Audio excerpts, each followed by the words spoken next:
This is the part where I make a video that's easy to edit on account of the trade deadline is in 20 minutes. So the Edmonton Oilers have acquired two really high-intensity, speedy wingers. One a little bit more of a name than the other, let's say. First and foremost, Tyler Ennis, acquired from the Ottawa Senators in exchange for a 5th-round pick in 2021. I obviously watched him with the Leafs, and Oilers fan Steve is very excited about that too.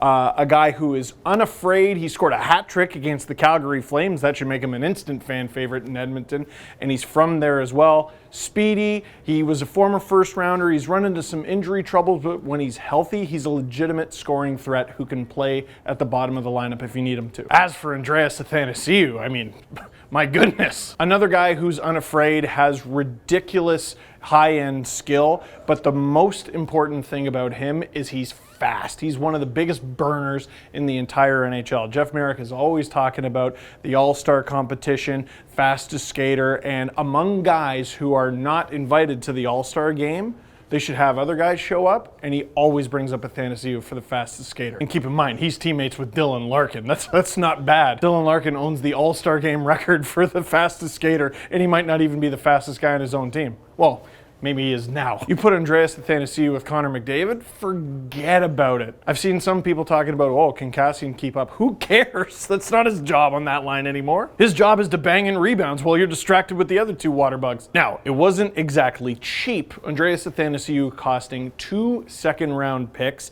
and Sam Gagner. Obviously, that was to make the money work. I saw some Oilers fan reaction.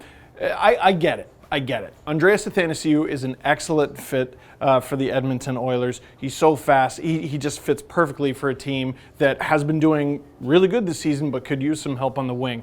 However, from a story standpoint, let's say the Oilers go all the way this year. Don't you wish Sam Gagner was on the team? I know a lot of you were saying, no, I don't care. But deep down inside, in your illogical warm and fuzzies, you know you want to see Sam Gagner lift the cup above his head in an Oilers uniform. Maybe he'll do it in Detroit. There's still time. There is not. They were eliminated? It's February. This video might become out of date very fast. I have this strange feeling that maybe Sam Gagner will get flipped. That is literally just me guessing. But in the meantime, the Edmonton Oilers, who had such a hot start and then the wheels really started to fall off, but something is different about this year's team. They got it back. They played through the McDavid injury. They're playing through the Clefbaum injury. They're playing through the Cassian suspension. They were always a little weak on the wing, but then they started adding guys from their own system. Kailer Yamamoto, what a revelation. And now they add Ennis and Athanasiou to that. This is a dangerous team, man, and in a Pacific division that has not been very strong. Look out for the Edmonton Oilers. So that is it for this one. Thank you very much for watching. Click like if you like this video. Click subscribe if you really liked it. Tell all your friends to leave a comment down below. What do you think? Oilers fan Steve likes it.